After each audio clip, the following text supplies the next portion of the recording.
And so I'm looking and I'm seeing gradually this mist, which has started almost like a sort of sparkle over the surface, the dark green background of the hedge. And then it became, over a few seconds, I think, the misty, filled in misty outline of this very tall being that was about 7, maybe 8 feet tall. Very thin torso, long, thin arms, long, thin legs. And I could see everything. I could see the full detailed outline of the body, the head, the neck. My guest today is Sinéad Whelehan, although you may not realize it, is profoundly deaf and has experienced paranormal phenomena since the age of 4. She had her first conscious encounter with the visitors, or as some prefer, extraterrestrials, in 2017, and these contact encounters have continued since then. Sinéad has worked as a research and interview assistant for the renowned UFO researcher Grant Cameron for 2 years and is currently assisting Barbara Lamb, who specialises in QHHT and regression therapy with people who experience encounters. Sinéad, welcome, and thank you so much for coming on the show. Oh, thank you so much for having me, Ron. I've been looking forward to it. Yeah, me too. Sinéad, normally at this point I ask people for some background about their life before their first paranormal experience, but since yours started so early at the age of 4, how about we start there? Sure. This is an experience I had that I didn't think anything of, except that I couldn't forget it. And it kept coming back into my memory and into my senses as well, in a way that made me realize that this is something that had really affected me on some level, enough that I remembered it over and over and over again. And it was almost like, I don't know, there was just something about it. There was something about it that I felt like, oh, I'm supposed to keep my attention on this event and remember that this happened. So then years later, when I actually very not that long ago now, in 2019, when I met Grant Cameron, I started talking to him about my experiences and about what had at that point, very recently happened. He was the one who said to me, hang on a second, when did you really start having experiences? And so I thought, okay, I sort of kind of by backward mapping my life, and it really all started at this point when I was 4 years old. So there were 3 things that happened that year that were a big deal. One of them was that I got my first hearing aid. I was diagnosed with hearing loss and given my first hearing aid. And so my sensory experience of the world became a lot more interactive, more keen, more vibrant. And I just felt like my brain woke up on some level that it had not been quite awake on before. And then also I became very ill and I had scarlet fever. It was burning up with fever, but I felt fantastic. And I felt like I didn't feel sick at all. I felt actually probably the best I've ever felt. That's also something I've remembered ever since, thinking that really was an interesting experience because I felt very sharply aware and very sharply keen about everything that was in my environment and every sensory experience that I was having of my environment, which was just my bedroom. That it just felt that much more, I don't know, hyper alive. The color, the textures, the scent, even the sound of quiet, because it was in the middle of the night. It just was very keen and very sharp and clear to me. And I felt energized. I felt like I was very aware, very conscious, and very aware of everything. So that was an interesting experience. And then the third thing that happened was I, one night, just had this really strong feeling, almost like a compulsion, that I should try sleeping with my feet where my head usually was and my head where my feet usually were. And my father was putting me to bed. So I remember him thinking, oh, okay, it's a little bit funny, but all right, let's do this. So he helped me set up my bed. I remember as I was about to get into the bed and sleep so-called upside down, I remember feeling there's something about this doesn't feel good. Like I feel this sense of apprehension. It was a little bit of fear, a little bit of apprehension. And yet I felt compelled, no, I have to do this for whatever reason. And so I insisted to myself that I sleep like that. I did not tell my father how I was feeling. So my father said goodnight to me. He left the room. And then I was wide awake because I felt very alert, like there was something going on. And the first thing I noticed was that the atmosphere in the room changed. So it became electric. And I felt the pressure in the room change. The atmosphere just shifted. It was different.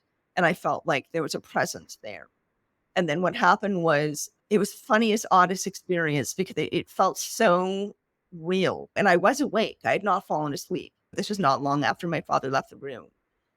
So there was this being that was behind me. Like I actually felt it. And my whole body was tingling. All the hairs on my arms and on the back of my neck were standing straight up. And I was absolutely terrified. I could feel this being breathing at the back of my head and the presence of it there, just like as if there was a real person, a real human being behind me. It was that clear, that feeling of presence. And then it started laughing at me and it started fading out of the wall because my bed was in the corner of the room. So it was right up against the wall. And I had my back to the wall at this point. So at first it felt like this thing, this presence that felt very alive and aware and conscious of me and conscious that I was there and that I was doing this deliberately for some purpose. And so then it started laughing at me and I felt like the laughter was mocking me and that scared me even more. And so I was rigid with fear. I was not paralyzed. This was not sleep paralysis. I was rigid with fear, but not frozen. I was able to move. I was just terrified.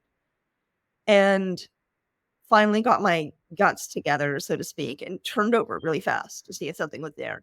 Of course, there was nothing there, but I just knew that what had happened had just happened.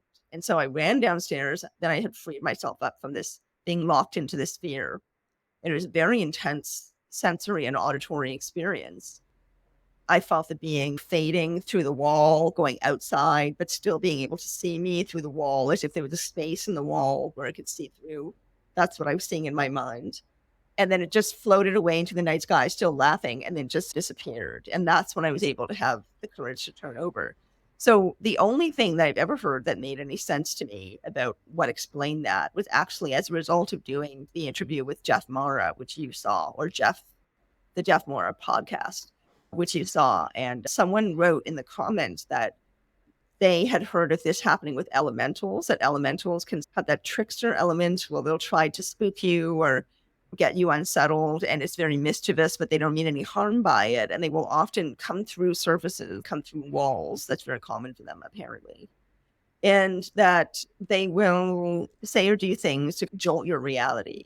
And I come from a Celtic background. I grew up in a family where my father talked freely with me about fairies and elves to encourage my imagination, right? And to give me a feeling of believing in magic when I was a kid. But I certainly never imagined seeing fairies in real life or elves in real life, or this was not something I'd ever said. So it was only this one and only time that this particular thing happened. I ran down the stairs to my parents. It was at nighttime after this happened, right? Ran down the stairs, told them what happened, very scared. And they were like, oh, don't worry, it's a bad dream. They thought, of course, that I had fallen asleep and dreamt that this had happened. I don't blame them for that. I would have thought the same thing. But I knew it wasn't. I knew I had been wide awake and I knew this had occurred. And sure enough, as soon as I put myself back in my regular position to sleep, I felt fine. I felt relaxed. The atmosphere in the room felt normal and I fell asleep. I was 4. Kids have active imaginations. For the longest time, I thought, wow, I had a really active imagination. But it really did stick with me in this way that made me feel like, no, there's something else about that. There's something. Because I imagined lots of things very vividly, but that really stayed with me through my teen years, my 20s, my 30s. I revisited it so many times.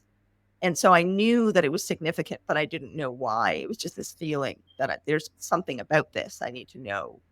So I still don't have any answers about it, but I do feel like that experience somehow broke something open or made a crack occur in my reality or something. It just felt like a shift occurred. And I remember just feeling different after that. I had a different feeling about the world. I felt like maybe there are things that not that we can't see, but there's other things going on that we don't understand. Yeah, just having that sense. It's interesting. There's two things I thought of. When you mentioned elementals, my skin crawled a little bit because I thought, oh, that makes a lot of sense. The other thing that let's call him the trickster reminds me of is when people talk about their experiences with DMT, with the psychedelic DMT, and talk about the machine elves. Mm-hmm.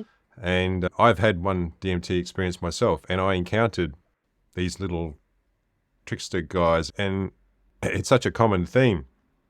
But it does make me wonder whether they just have a different emotional makeup. I've heard people talk about, especially with visitor experiences, where the visitors aren't really meaning us harm, but some people actually are harmed and have these horrifying experiences because they just don't have emotions that work the same as what ours do. And it just makes me wonder, to them, it was like they were just having some fun, but for you, it was pretty terrifying at the time. I agree with that. It makes me think of this is an analogy I've used before to try to explain that kind of thing. Perhaps even when it comes to extraterrestrial abduction situations, although I would never try to define that experience because I've never had that happen. But I know there are many people who really feel this has happened to them.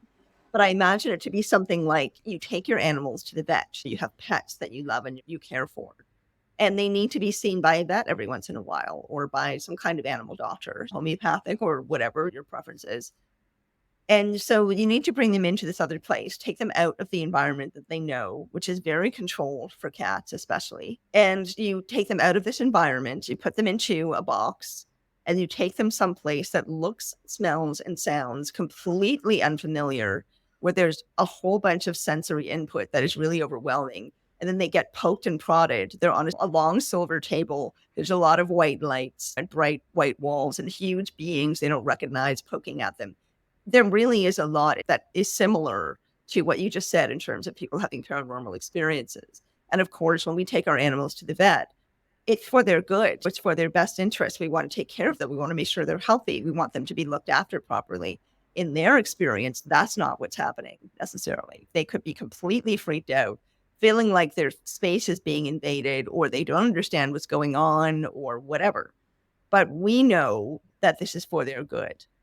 Yet that's not their experience. So to me, that is a very common experience with a lot of people who have paranormal things happen to them, especially if they appear to be scary or foreboding or just in some way dark or whatever you want to call it. It is interesting how these things occur because there are lots of patterns and there are lots of ways in which people's paranormal experiences are connected across the world and through history. Many similarities, a remarkable number of them, actually, through time, regardless of background, culture, religion, whatever. At the same time, there's so many anomalies and there's so many ways that they come through that are very individual for people and very personal for people as well, which is the part that I find really fascinating, the personal part, because that to me is what lends to what I think personally this is all about, of human evolution, like the evolution of our consciousness. I don't think that we are our bodies. I don't think that this is the only life we ever get. And I think all these experiences are here for a purpose, just like everything else is here for a purpose, which is to benefit us in some way if we are able to make use of it. And I'm not saying it's all positive. Everyone has different experiences, but for me, it's only been positive. I've definitely benefited from that. And I think a lot of it has also to do with mindset and perspective, what we draw towards us. I think we have some control over that. And we have some choice and decision also with how we address things that happen to us that we may not be drawing towards us. We still have a choice with how we respond to that and what we choose to take from it to grow, right? I don't know. It just lends to a whole bigger conversation about what we're doing here and our purpose on Earth and the purpose of human life. So when you said it was like you were cracked open, it sounds to me it's a bit like for all the near-death experiences that I've had on the channel, there's, for the majority of them, something was opened in a similar way. And to me, it seems almost like you now have access to get sensory input from different levels of vibrations. The way I think about it now is that as a general human experience, you can experience things that are certain vibrations to do with our sight and sound, etc. But there are other different wavelengths of vibration that we don't have access to that are more in the non-physical realities. And it's like somehow you got a tune-up. And this is what happens to people when they have near-death experience. A lot of them get a tune-up and now suddenly they are much more aware of things that the everyday person is completely blind to. I think that's what's happened with you. Does that make sense? It does make sense. Yeah, I would agree with that for sure. That's interesting to hear. It's also interesting to hear how my story, just like anyone's story, how it lands for people, because with anything that we experience, I think there's multiple ways of looking at it, right? For some people, my story is too far out. It's just way too far out. It's too woo, it's too whatever. That's fine. I totally understand that. Other people think this is exactly like them. It validates their experience. They get support by hearing it. That's wonderful. But I think with telling stories, it's not even for it to be understood and heard and accepted by everyone, because it's just not going to be.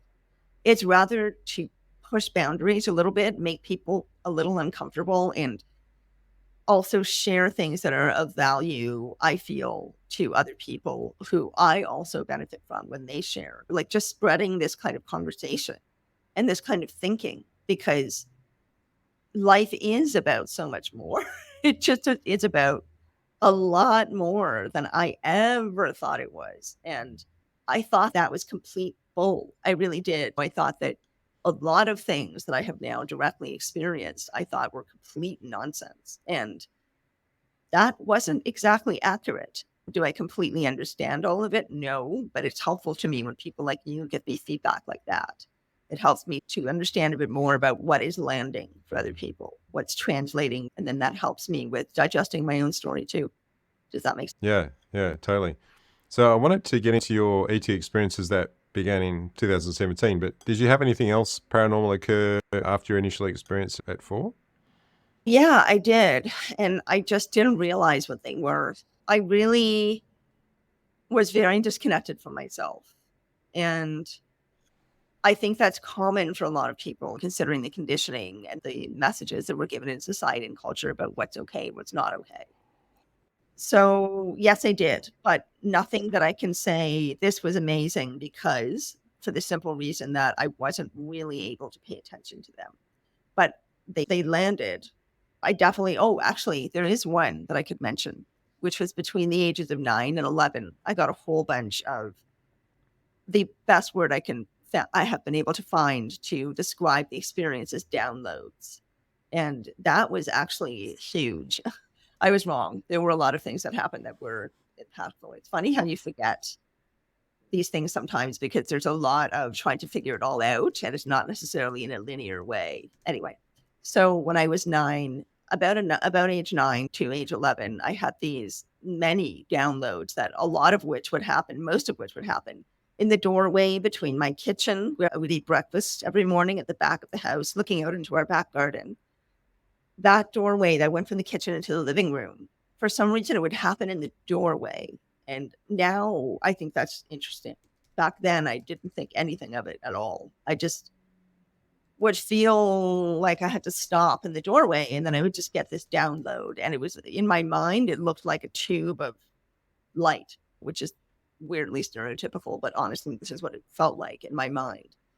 This tube of light, and then this concept that was not a normal concept for a 9-year-old to come up with would just arrive in my mind. And it was a complete whole concept, and I would completely understand it.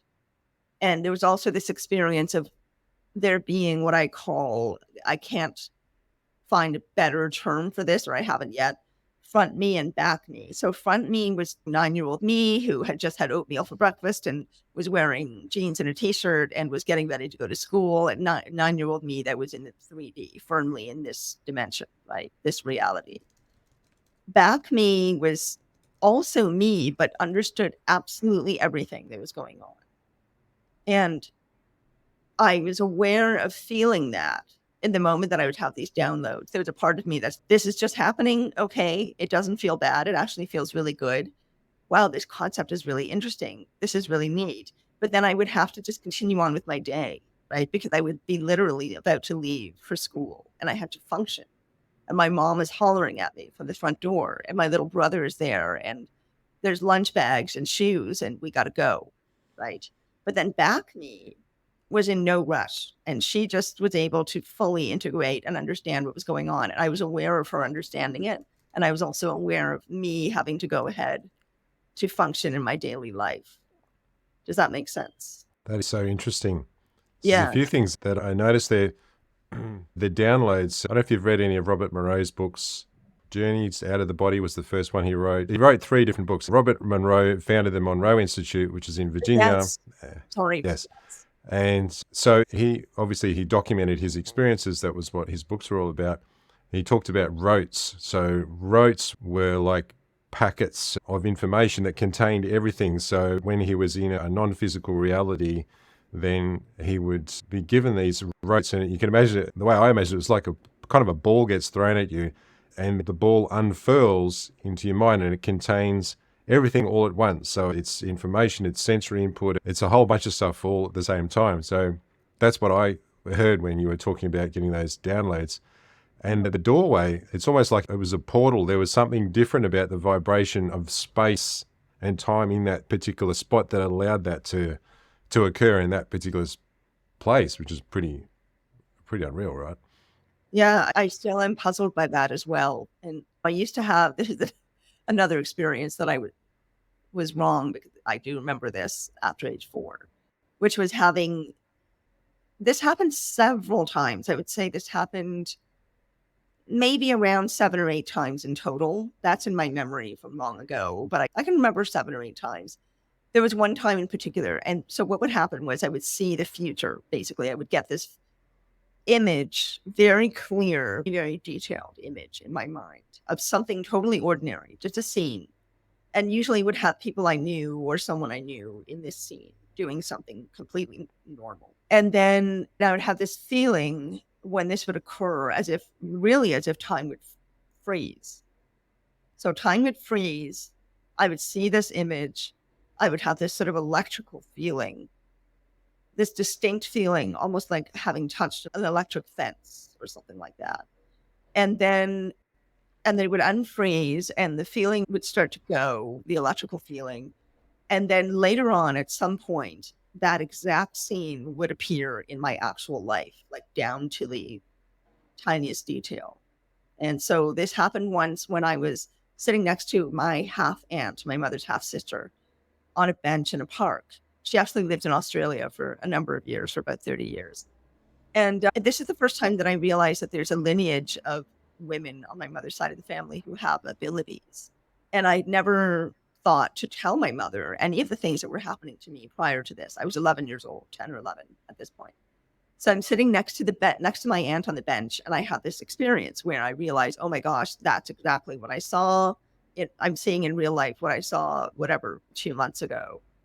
And it was happening in front of me with my brother on a seesaw and the trees blowing a certain way, my brother wearing certain clothes and his leg falling off the seesaw in a certain way. It was just exactly what I had seen. And I got this jolt of a bit of shock from it. And my aunt noticed. And she looked at me and she asked me if I was all right. And I looked at her and I realized, oh my God, she knows. It was this major moment of validation for me, huge moment. And I've talked with her about it since in recent years and told her how important that moment was to me. And she said, don't worry. I think she asked me what had happened. And I tried to explain it the best that I could. I don't know what I said. And then she said, don't worry. It's okay. This runs in our family. It's okay. And then my fear about it was gone. And I didn't know what it was. I didn't know what was happening. I didn't know how to make any sense of it at all. But I just felt very reassured by knowing that someone in my family recognized what was happening in that moment without me having to say anything, and knew just the right thing to say. And it was so reassuring. So I did have a few key moments of experiences after age 4, that's for sure. And then for a long time, absolutely nothing that I was aware of. I was very unhappy for a long time. And then in 2017, it all started to change. I think you said something very pertinent there, was that you were very unhappy. So if I think about that in terms of vibrations, so your vibration was quite low. So in my mind, it stands to reason that your access to these different other higher levels of vibration, you just weren't able to connect because you weren't tuned on that frequency. There was something you said about if front me and back me. The way I understood that was, so front you is the you that's here, and everybody's got their own concept about this, but mine is that there's a greater part of us, and we'll call it an oversoul for want of a better word, that exists outside of time and space. And it was like, I certainly don't have awareness of this, but I've met people, and I think you're included, is that you have an awareness of this greater other part of yourself that exists outside of this reality, which you called back me. And so there is no time in that place where back me exists.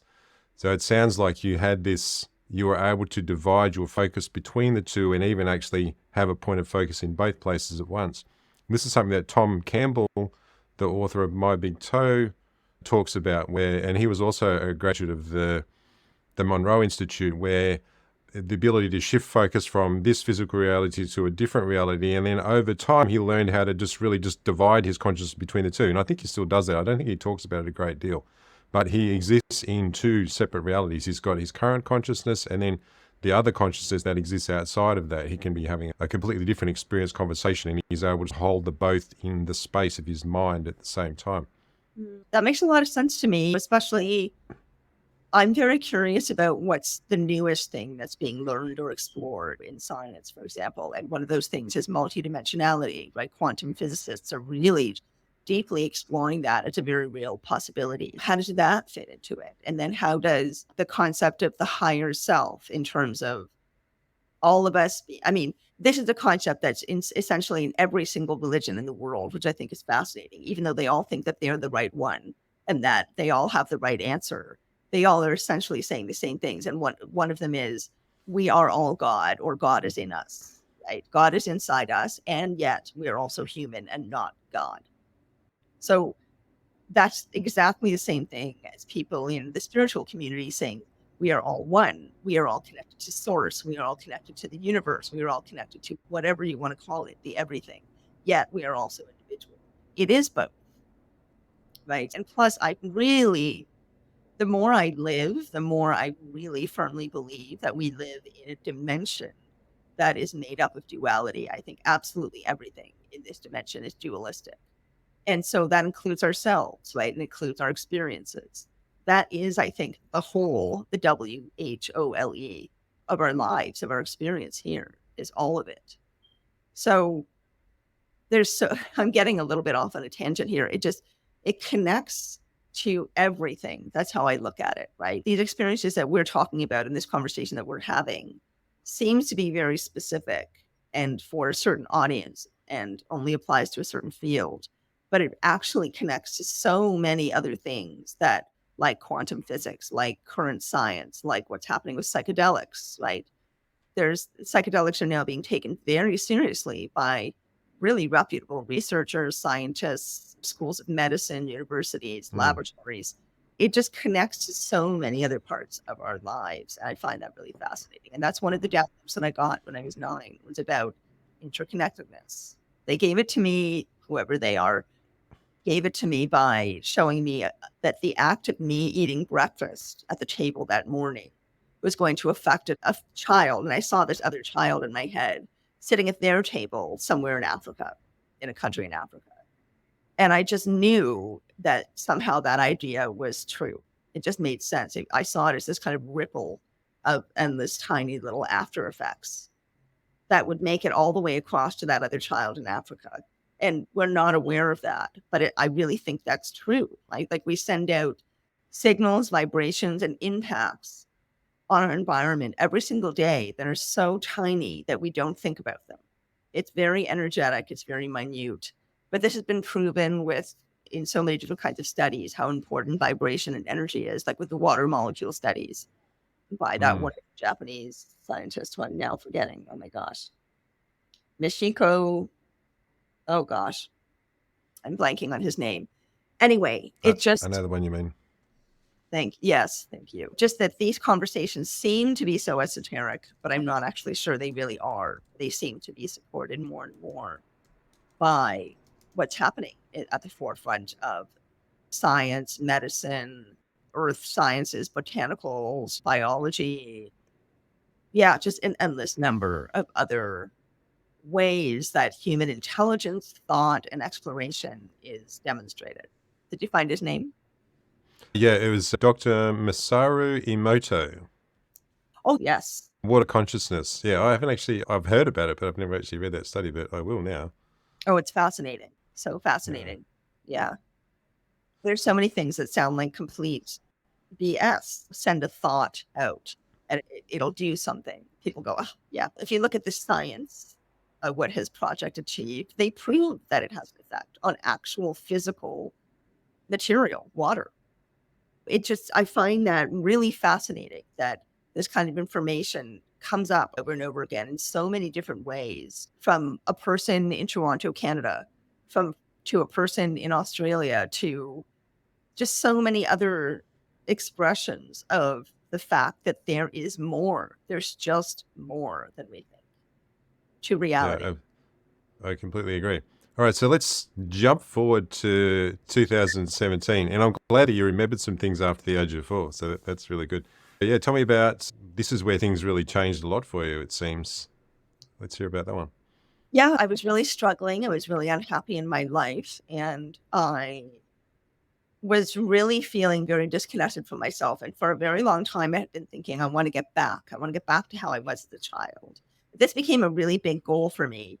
And it kept almost inserting itself into my thoughts, almost like being tapped on the shoulder by an insistent adult who's looking out for you. Pay attention to this. Pay attention to this. That's what it felt like. Don't forget about this. Don't forget about what you used to be able to do, what you used to be able to experience, what that felt like. That's really you. And so I always really felt this feeling that was really me, right? That space of where all those things were really happening.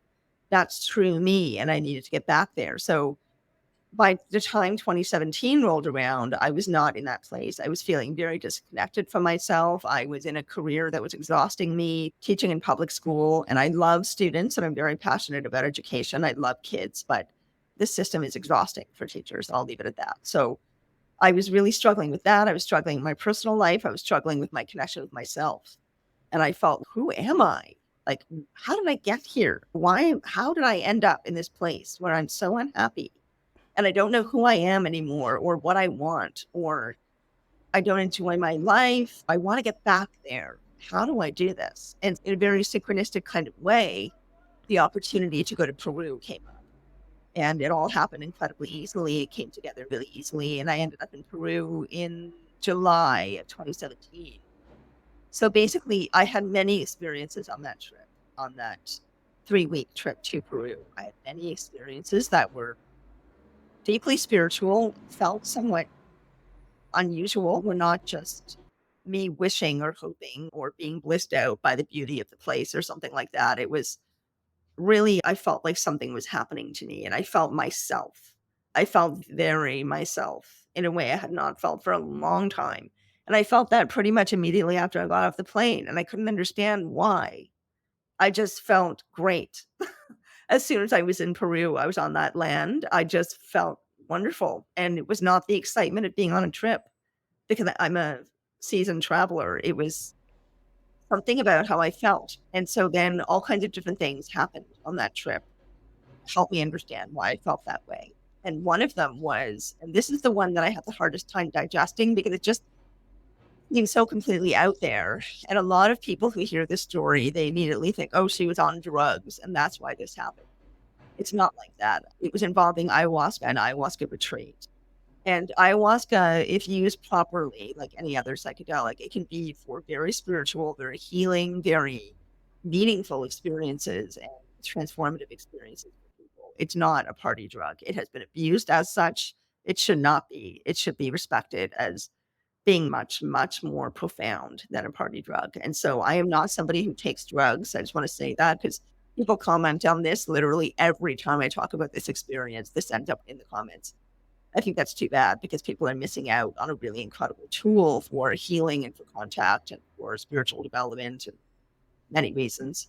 And of course, you need to be responsible in terms of how you go into the decision to take something like ayahuasca because it is very profound and it's very impactful, not for absolutely everyone, but definitely for, I would say, most people.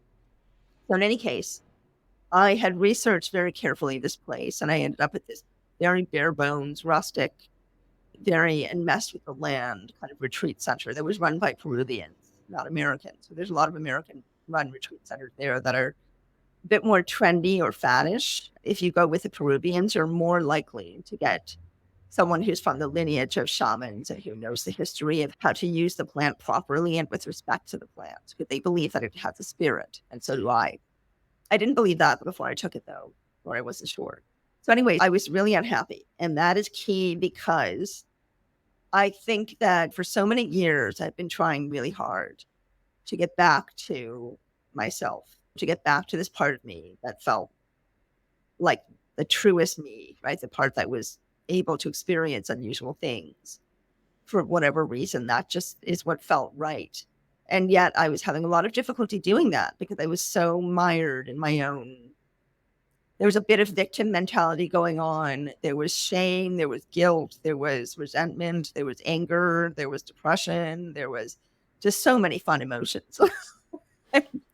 I really was very deeply in all of that and was not in a place where I was feeling particularly positive. So the fact that I'd gotten to Peru felt so good and so connected to myself and to the land.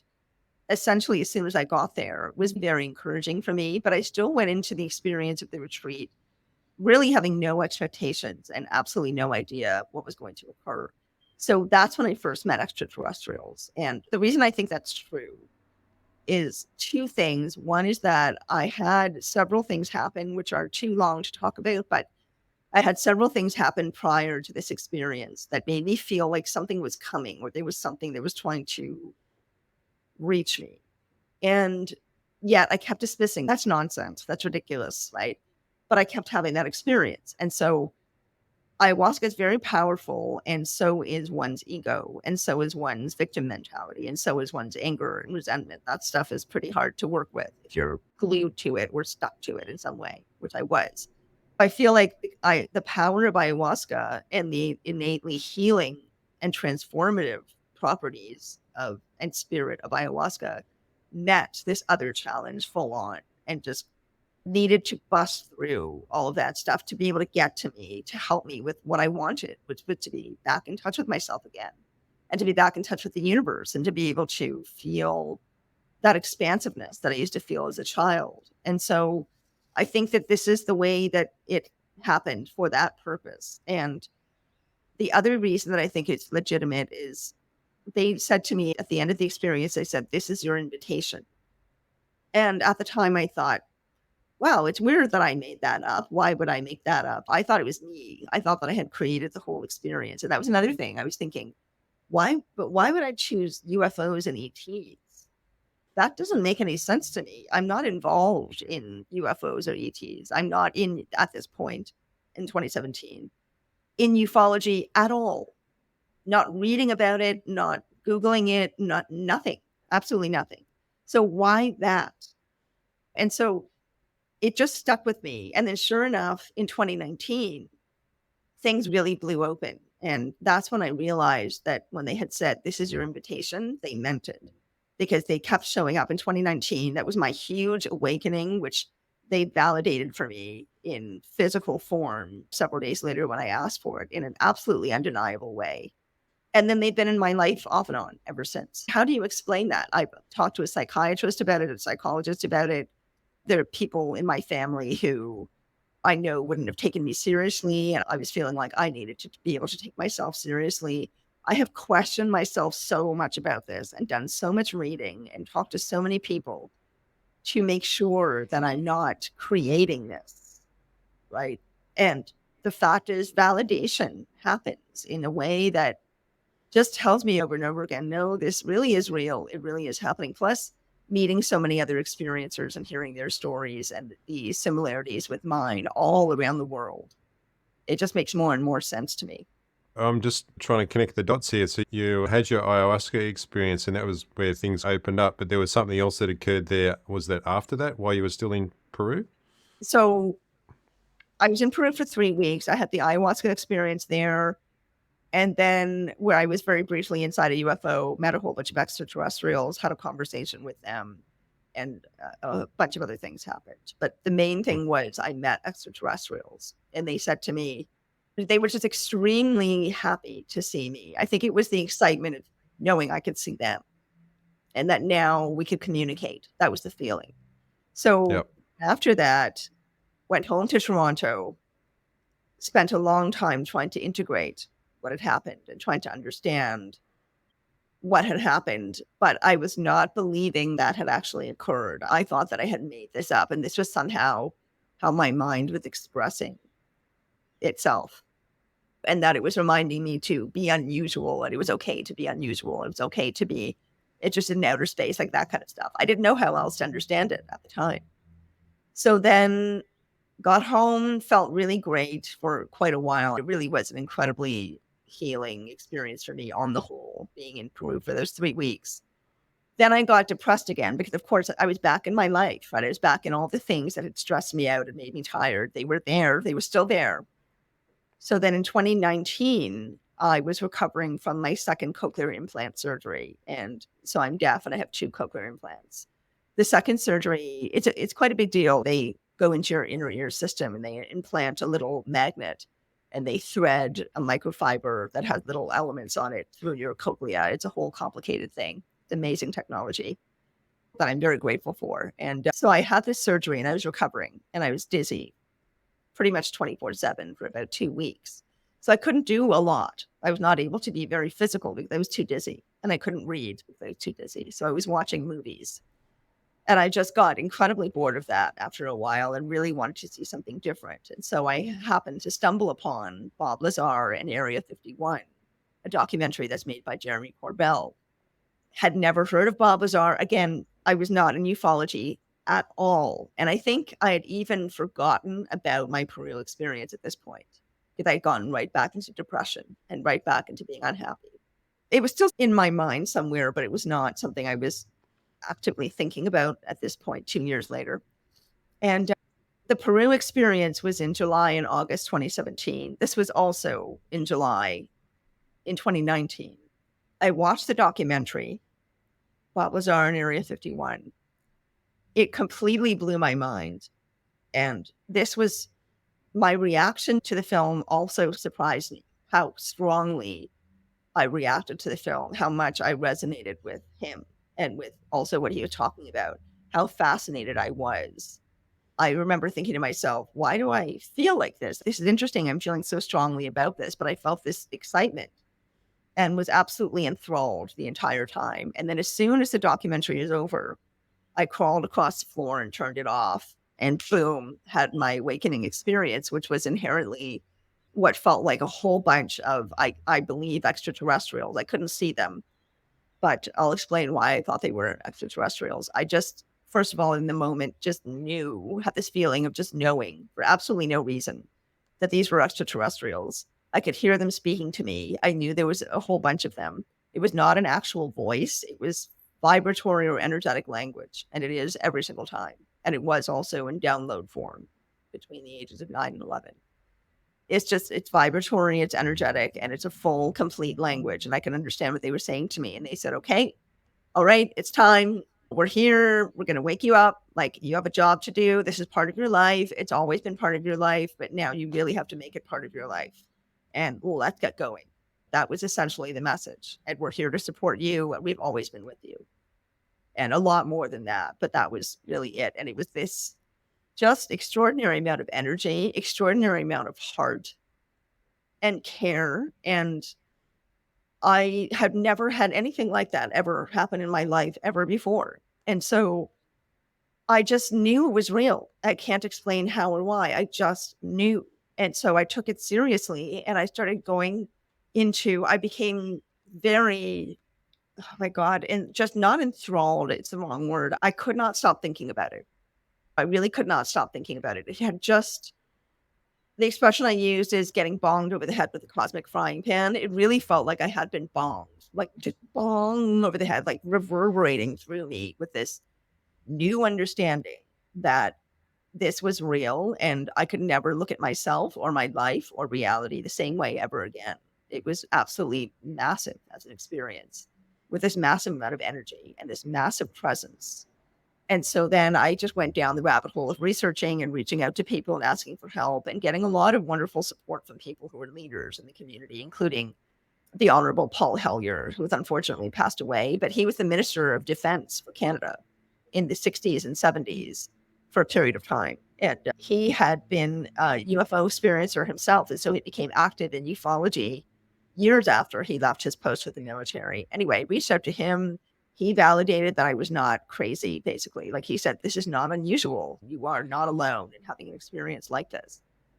But then all the same, a few days later, I started to work in this warehouse marking piles and piles of booklets that were collected from students all over the country. And teachers were hired to mark these booklets for literacy data purposes and math as well. Something like 2.5 weeks later, I had recovered from my surgery and I was starting this job. And the contrast between what I had been experiencing for the 2.5 weeks prior, which was basically having my paradigm completely busted and discovering a whole new world of information and experience that I had not even had a clue existed with any legitimacy, to FUD reality, working in this warehouse. There's concrete everywhere. It's very low vibe. There's people chugging coffee. We're just doing a job for the government kind of thing. And it was just very like the daily grind feeling. And so a few days into this, 3 days into this job, which is now about 3 weeks after my experience, my awakening, I started getting worried about myself. And so I went home, and that night after work, I was very upset. I really was very upset. I was concerned about my mental state. And so I talked to them. And I don't think I've ever really done that before, but I just knelt down on my living room floor and genuinely spoke to them from my heart. And I just said, I need you to prove it to me that this happened, because I feel like it's real. I feel like you're real. I really think this happened. I can't think of why I would make this up, but I need you to prove to me that this is real. And the next day, for 45 minutes, between 9 and 9:45 in the morning, every booklet that I took randomly off the shelf at the front of the room, anybody could just go up and grab any stack of booklets to mark. That morning and that morning only, for 45 minutes, every single booklet that I opened in child handwriting, age 10 or 11, these are kids writing responses to a question. It was not actually responses to the question at all. It was all about consciousness, portals, time travel, free Wow. energy, flying cars, the earth is alive, there's an intergalactic council, extraterrestrial. I was absolutely shocked, booklet after booklet, in handwriting, in pencil. I could see it with my own eyes in front of me. I couldn't believe it. And I could not take photographs because it's government property. So I can't actually prove that this happened. But I ran to the bathroom and furiously texted some friends of mine who are activists in the community, ufology and CE5. And they're lovely people and they're very grounded. I thought that then, and I still think that now. And I texted them and I said, I just need to tell you this is happening because I cannot believe this. My arms are covered in goosebumps. Is this real? I need you to tell me if this is real. And they were like, yeah, that's what happens sometimes to some people. And so they heard you and they're validating your request. How else can I interpret that? There's no other way I could interpret that. I don't hallucinate ever. And so that was something that happened in broad daylight at 9:00 in the morning to that ordinary person sitting in it still stuns me to this day. It was really something else. And it gave me so much encouragement. And so ever since then, sometimes, not always, but more and more, if I really ask them from my heart to show up, something will happen. I'll see a UFO and I'll know it's a UFO because I know how to analyze and say, okay, that's not a UFO because it's an airplane. How do I know it's an airplane? Or how do I know it's a drone? Or how do I know it's a satellite? I don't want to make things up for myself. I want to know that what I'm experiencing is real, or if it's not real, then it's not real. Do you know what I mean? It's important to me to keep myself grounded in the authenticity of the weirdness, if that makes any sense. Yeah. This reminds me, so this sort of doubting what you're seeing and what you're witnessing is, I'm sure that happens to so many people. I can't exactly remember. It was one of Whitley Strieber's books where he's talking about the key master or the master of the key. And I can't pull up the web browser to look, but he had someone, he was in a hotel, he was like hiding out almost because, like I mentioned before we started the recording, he'd become somewhat of a pariah and people were like pursuing him. And so he was hiding out in a hotel in the country, and he had someone come into the hotel who he later on referred to as I think it was the key master, and wrote a book about it, fascinating book. And initially he was thinking, what's one of the hotel staff doing coming in here at 1:30 a.m. in the morning? Because it was really late and early in the morning. And then after a while he realized this person he's not human. He looks human, but he's not. And he, even despite all of his experiences, he was still doubting that he wasn't hallucinating, and then he had to. After the evidence started to stack up, he thought, okay, this is actually real, and I'm not going bonkers here. So I think that's surely that's a pretty common experience for many people to doubt themselves because it's so far out of the norm. And yet so important to be open, I think, to letting those things in, because essentially whether or not they're real, I think is not really the issue to me. It's the effect it has on you, because any experience like that is going to crack open your sense of normal, your sense of stability and what you're used to and usual. And that's really important for consciousness to develop. We have to be able to have those periods of popping out the door of our familiar reality to see what else is out there, because it's very important, I think. Of course, this is just my opinion, but I think it's very important that we have experiences that are challenging, whether it's in real life or not in quote unquote real life.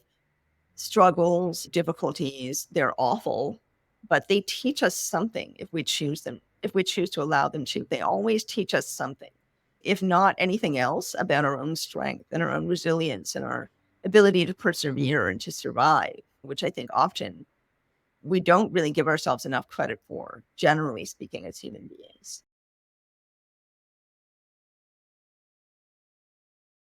There are people who live in countries around the world right now who are surviving in circumstances I cannot fathom. And how much do we really recognize that? Like in the everyday, the fact that human beings have extraordinary ability to survive and to persevere. So whether or not it's something that we understand or we have answers for is not actually important to me. Just like it's not incredibly important to me that I see all my guides and I know exactly what they look like. That doesn't actually matter to me. What matters to me is the communication and the messages or the information and how they're helping me in my life. And that's how I know that also that this experience I'm having ongoing is legitimate, because it's changing me in ways that I've always needed to change. It's helping me grow in ways I've needed to grow. It's making me a more connected person to myself and to what I really need in life, and to be able to make a contribution to anybody else or anything else as well in a real way. That's such a good point. It's so easy to, when you hear of someone's experience, it's easy to go, how do we validate this? How do we actually prove this? And many people who have those experiences do go to great lengths to try to validate and prove their experience so that other people can have that. But I think you make a really good point, is that how does it actually make you feel? How does it affect your life in a way that helps you grow? I'm just thinking the same thing when anybody who watches this interview, it's what sort of impact it is actually having on them. And I agree, that's the important piece. It's less important that it be validated. Yeah. And I feel similarly about how physical we are about everything. Like, to me, this is my body is not me, and your body is not you. This is the container that we're traveling around in this life. This is my concept, right? So therefore, it makes any judgments that we have about each other's physicality inherently ridiculous, because Mm. things like racism, sexism, ableism, whatever it is, making judgments about another person based purely on their physical appearance is such a ridiculous concept, because the person is not their body. It's the energy, it's what's inside the body that counts. And to me, it's that same sort of idea. Does that make sense, that comparison? Yeah, that's a really great point. I just made a note here about CE5 presentation Mhm. and the energy merge. Can you tell us about that story?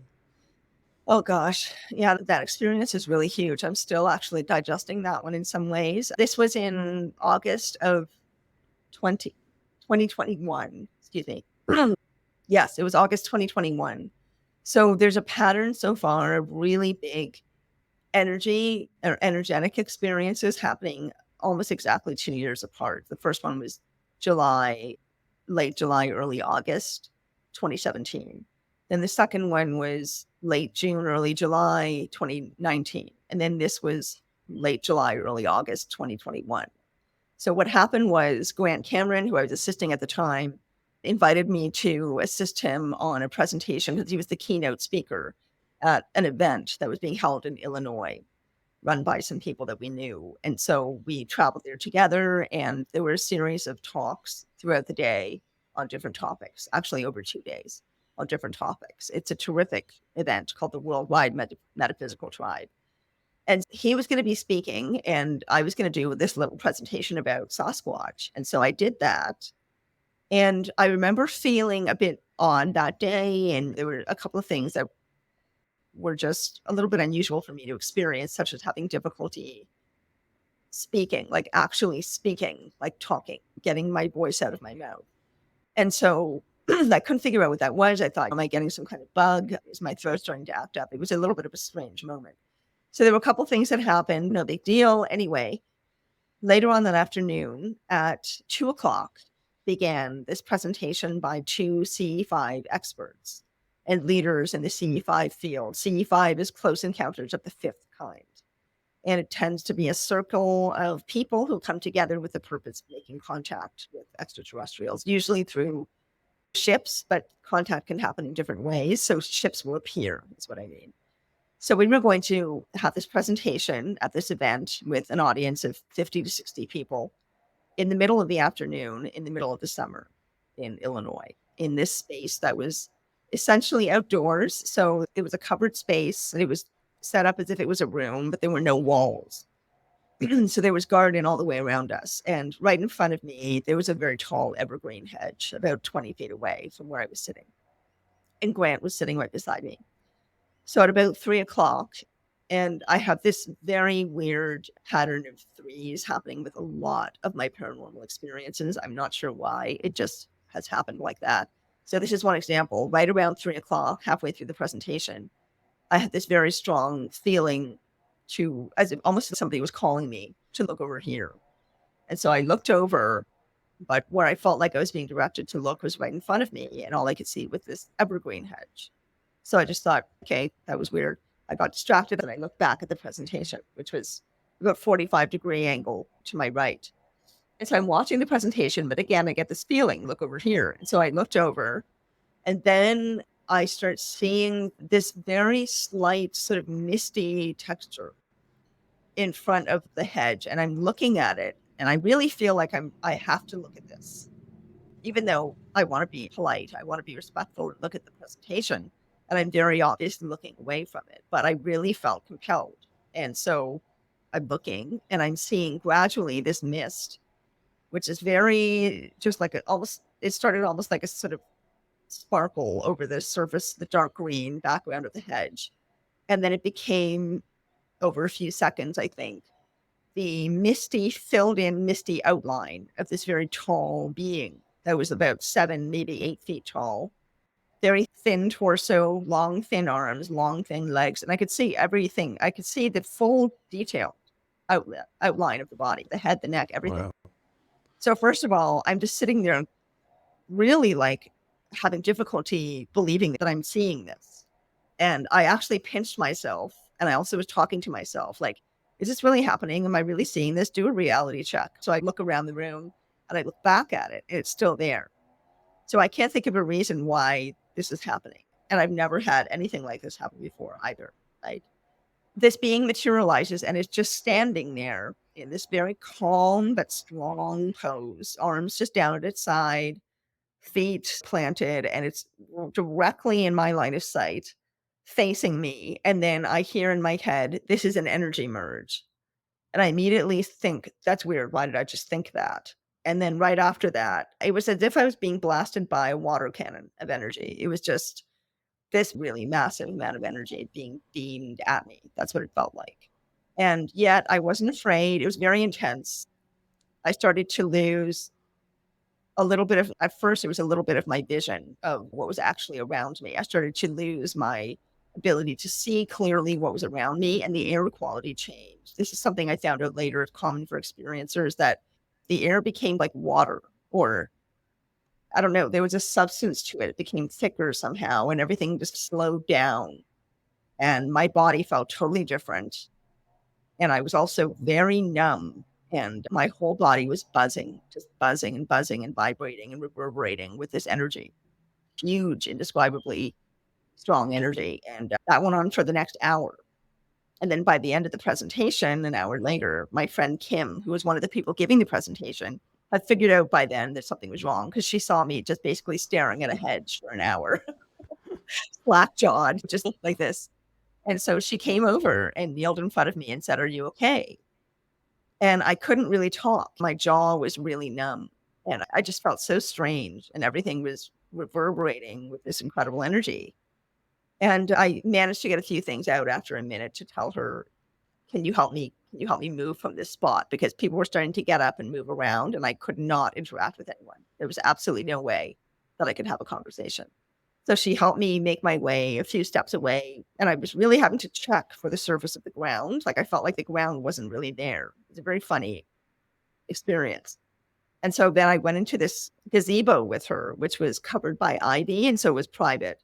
And she was wonderful and supportive. Her name is Kimberly Marie Port. She's a leader in CE5 and a wonderful person. And she was so supportive. Stayed with me, and she said, once my body started unfreezing, essentially, I was able to get out a little bit more of what had happened and describe it to her. And I was doing what you would do if you had been to the dentist and been given a freezing agent, and then you're stretching your mouth out, trying to loosen your muscles up and get them going again. I was doing that while I was talking. And so I explained to her essentially what had happened. And she said to me, "That sounds like an energy merge." So I said to her, "Can you please remember that you said that? Because that's literally what I heard in my head an hour ago. And I don't know what an energy merge is." So then she explained to me why it sounded like an energy merge. I'd never heard of such a thing. I'd never knew that something like that existed before this. Also, near the end of this experience, I started seeing in my mind these really strong images that I felt were representing what was occurring energetically around me. So one thing was that there was this bright column of light that was coming from far up above me, going straight through my body and going down into the earth. And I had the feeling that everybody has this. Everyone has this connection to what's above and below in an infinity sort of way. Like, we're all connected to something huge. That was the feeling I had. And so it was this bright column of light going straight to my body. And then also seeing the energy running up from all my extremities and swirling into my chest as if my chest was a whirlpool. So all this energy was being sucked up into my chest. And I could see this in my mind. And in my mind, the light in my chest was orangey yellow, or mostly yellow. And then I also saw this light from somewhere off in front of me that was being directly at my third eye. And so I'm just seeing all of this occurring in my mind and just making my way through it step by step, still feeling this massive amount of energy. So it really took several hours before it completely wore off. And I ended up falling asleep for a couple of hours as well, just before which the being appeared again, but this time he's in my room and kind of at the end of my bed. And I couldn't see all of it. It was just the shoulders and the head. And it was a very pleasant, friendly feeling. And then I fell asleep for 2 hours, got up with 3 minutes to spare before Grant's presentation, and ran out to where he was presenting, still in the midst of this, right? Thinking about this. Somehow assisted him for that hour. I don't know what I said or did, but I did. I made my way through it. And then later that night, there was a C5 with a whole bunch of people from the event out in this dark graveyard, or beside this graveyard in the dark. And there was a photograph taken of me with what looks like a little being standing right beside me, and also this really bright light coming out of my chest. And there's no explanation for why either of those things look the way they do in that photograph.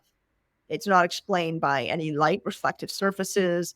I didn't have a phone on my chest. I didn't have a piece of jewelry on my chest. I was not wearing glasses there.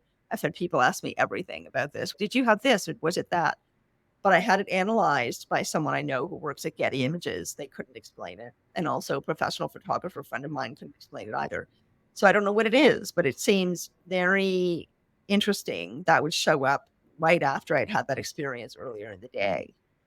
It just seemed a bit funny, the consistency. And so I really felt like that being was there beside me, because I was still very much feeling their presence during that CE5, really still feeling that energy. It will sometimes stay with me for days when that kind of thing happens.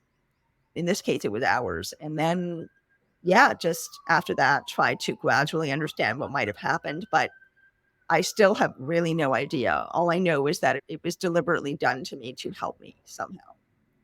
It's like another tune-up. That's what I got. It sounds like he had another tune-up, but a more extreme version. Yes. Yeah, it was exhausting, but also really felt really good in a way. And I felt like I was somehow being given a lot of support in terms of my development, but I don't specifically know what it was or what it was for. Do you have the photo on your computer, Sinead? I do have it on my computer somewhere. It'll take me a minute to find it. So the first photo that you'll see, there's three different ones that I'm showing here. The first one is the original photograph. And so it's a random point and shoot. And what had happened was we were in a C5 circle. So there was a circle of white chairs. And you're going to see the very far edge of the circle in this photograph. And in the background, you can see a cemetery. And you can also see some trees. So it looks like it's daylight, but it was not at all. It was very dark. There was a faint yellowish light that was coming from a parking lot lamp that was a distance away. And if you look really closely at this photograph, you can see that there's night sky stars. There's stars in the sky. It really was nighttime. It was very dark. We could barely see each other across the circle. And so this photograph was taken during a break in the proceedings when actually I had come into the circle a little bit late with Grant because he and I had been talking about what had occurred with the energy merge.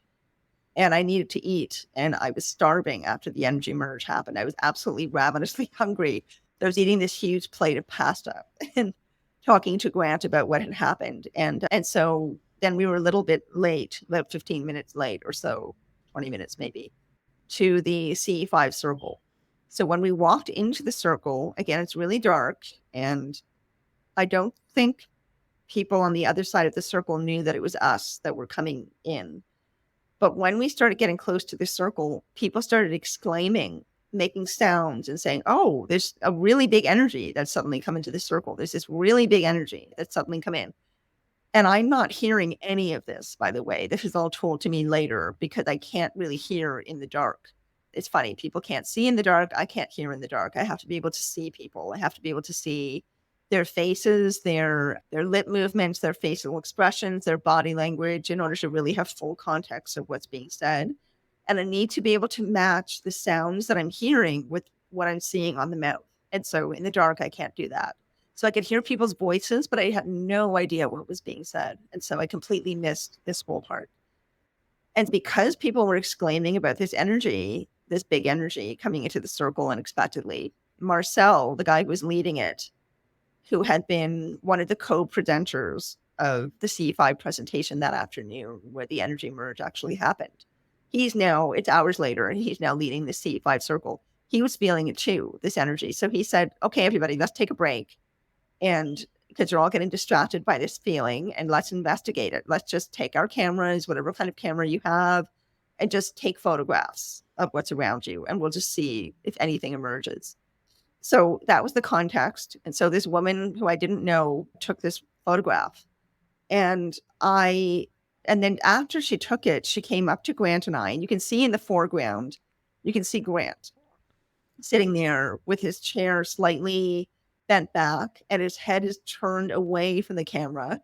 He's talking to me, who is on the other side of him, and his arm is up. He's moving his arm around while he talks.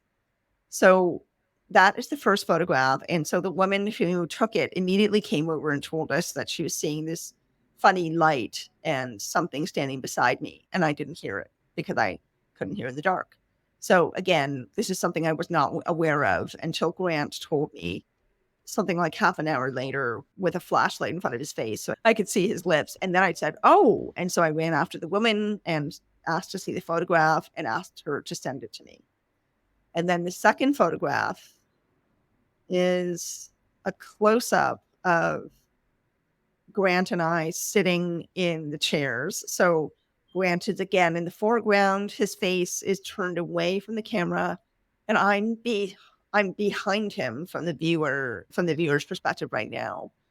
My chair is back a little further than his. I'm wearing a pink sweater, so you can see my shoulder behind his chair. And then my arm is straight up in the air. And on my chest is a very bright light and with tendrils coming out of it. And so here is the very close-up version, which is my arm raised and this little being, or what looks like a little being, standing right in front of my hand. So you can see a head shape an eye, the neck, the shoulder. It's very small. It's the same height as most people say little grays are, or a lot of little beings are. Yeah, it's interesting. And apparently there's a lot of other faces in this image as well, the larger original image that I can't see, but other people have, including Barbara, who has decades long experience of working with experiencers, hearing their stories, seeing photographs. And she said that this is legitimate. So I don't know. It just seems oddly coincidental considering how I was feeling, that I was still feeling the reverberations of this very strong energy that the being had come with, the energy merge hours earlier. And in my visualization near the end of the energy merge, I saw this very bright light in my chest. There's a very bright light on my chest in this photograph. That's not explainable. Plus this little being standing next to me. And I have experience with ETs. And also, that's something else. Before this event, I was seeing ET faces, gray faces in the clouds a lot outside my apartment. Very detailed, clear ET faces. It happened Wow. 2 or 3 days before I left for the event. And I was just looking at them going, okay, ET faces. Okay, what do I do with this? Because it's usually some kind of a message. And then this event occurred and it made me realize that they were saying, hello, this is going to happen.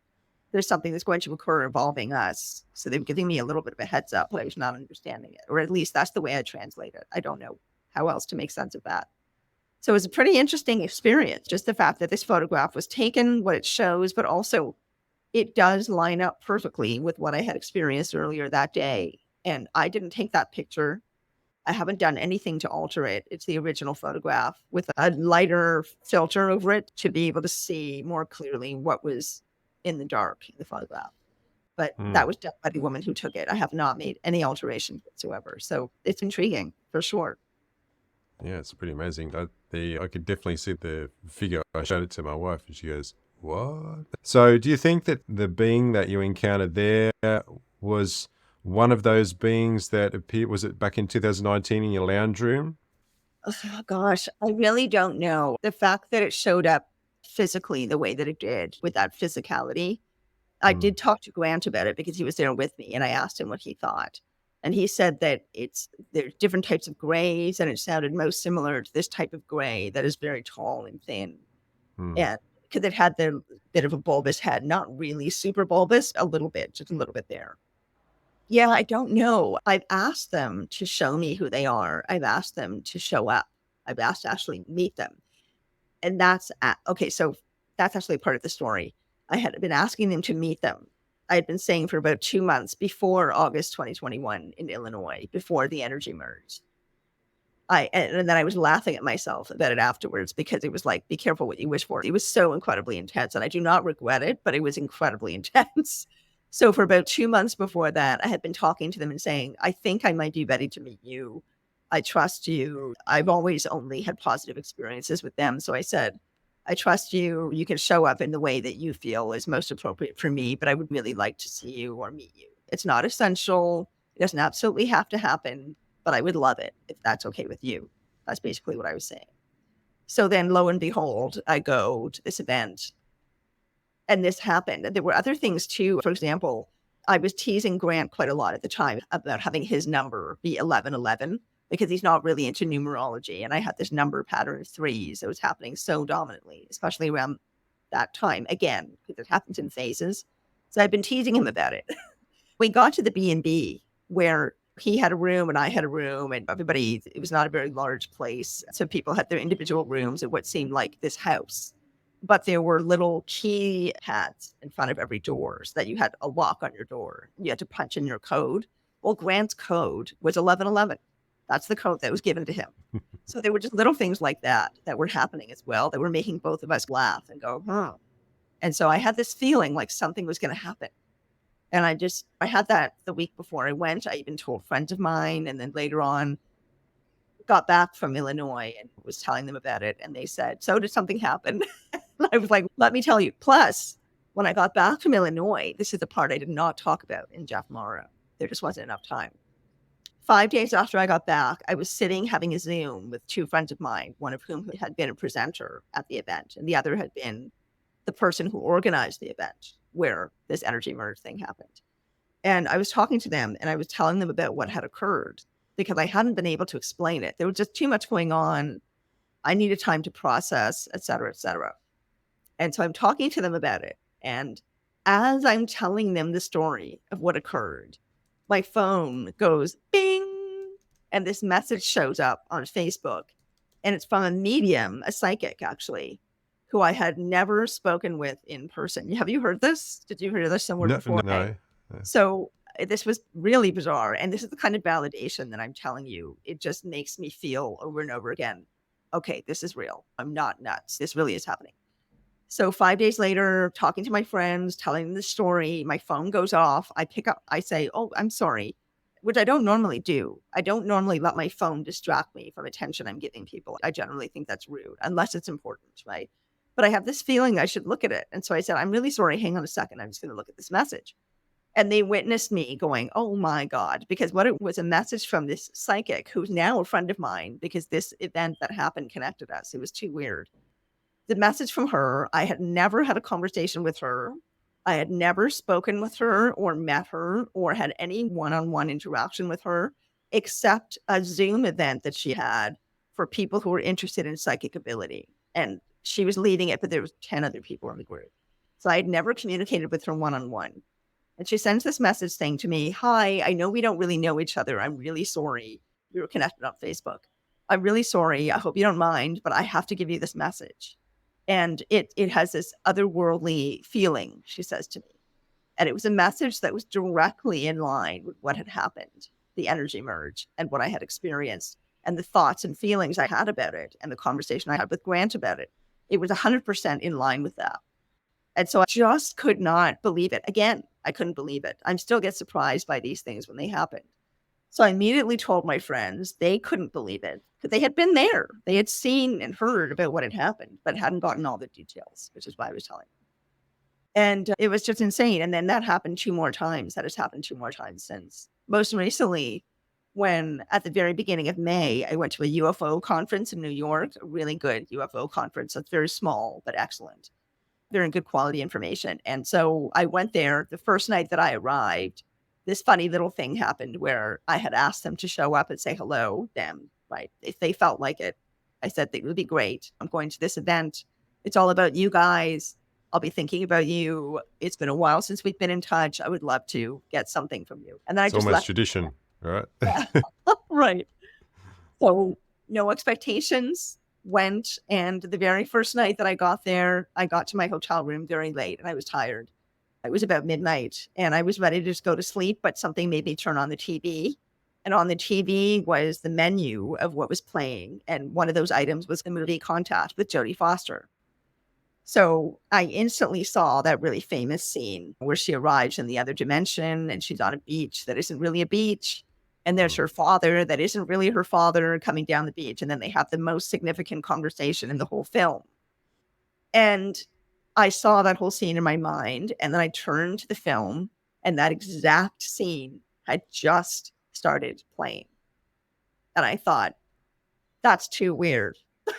So I felt, hi guys. I just felt like it was a hello from them because the fact that I would be the night before going to a UFO conference, Contact would be on TV. Then I see that scene in my mind. And then that's the exact scene that's playing on television from the minute that it started. It was just too funny. And so I felt like that was them saying hello. Maybe it wasn't, but I feel like it was. I don't know how else to explain that little string of coincidences. Yeah. And then a couple of days after I got back from the conference, I got a message from my psychic friend who was validating again what I had experienced. It's really something how it occurs. It is really something. And it's really fun. And it's also really expansive and exciting and wonderful in many ways that are very meaningful to me.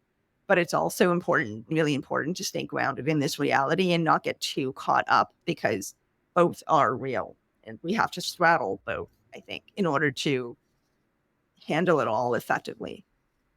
I was just thinking when you asked for one of the visitors to show up, my first inclination was they had to do the energy merge to lift your vibration high enough so that you could see them.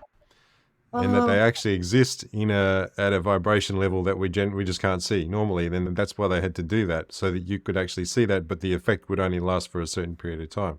That was the first thing I thought of.